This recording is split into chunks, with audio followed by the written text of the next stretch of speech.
One has to be a little bit doubtful and worried, indeed, that after 20 years of just a lot of talking, we're only going to see more greenhouse gas rhetoric from our politicians and not as much action as we need. So allowing citizens to go to their own domestic courts is a method of getting action.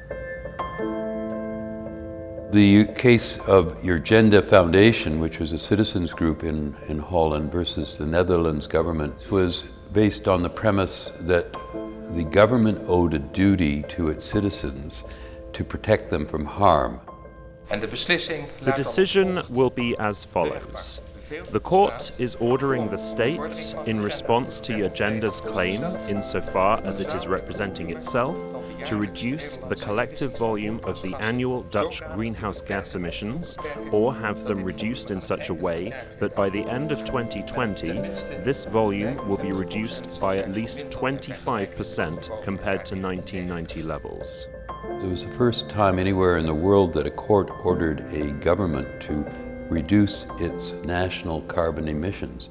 The argument was that under Dutch tort law, which is the law of wrongs, the concept is that I can't do something to you that's legally wrong, and if I do, you can sue me in a civil court and either get damages, or you can try and get a court order to stop future conduct of that unlawful nature from occurring.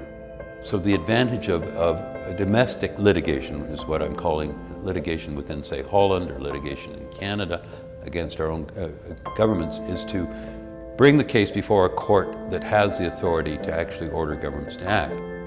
Whereas at an international law level, there's very little, if any, real authority on any body to order anybody to do anything.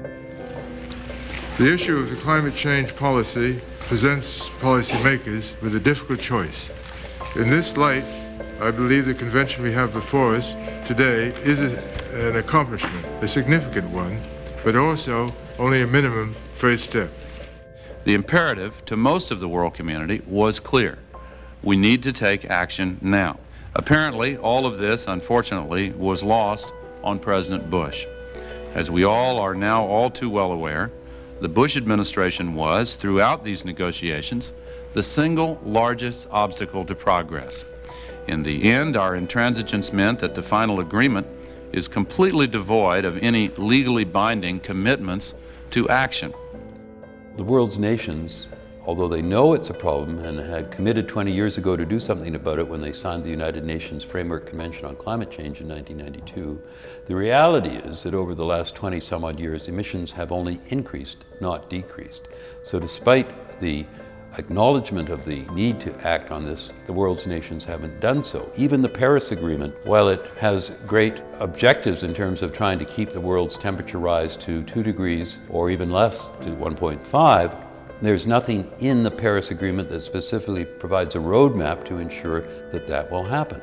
So unfortunately, we may face the same situation now as was happening even before the Urgenda case and before Paris, and that is the only way we're going to get emission reductions is by citizens taking their own governments to court and saying, government, you owe us a duty to take steps. This is not the ideal way. It would be better if the world's nations actually agreed on something effective and actually worked at it in a timely way. But one has to be a little bit doubtful and worried, indeed, that after 20 years of just a lot of talking, we're only going to see more greenhouse gas rhetoric from our politicians and not as much action as we need.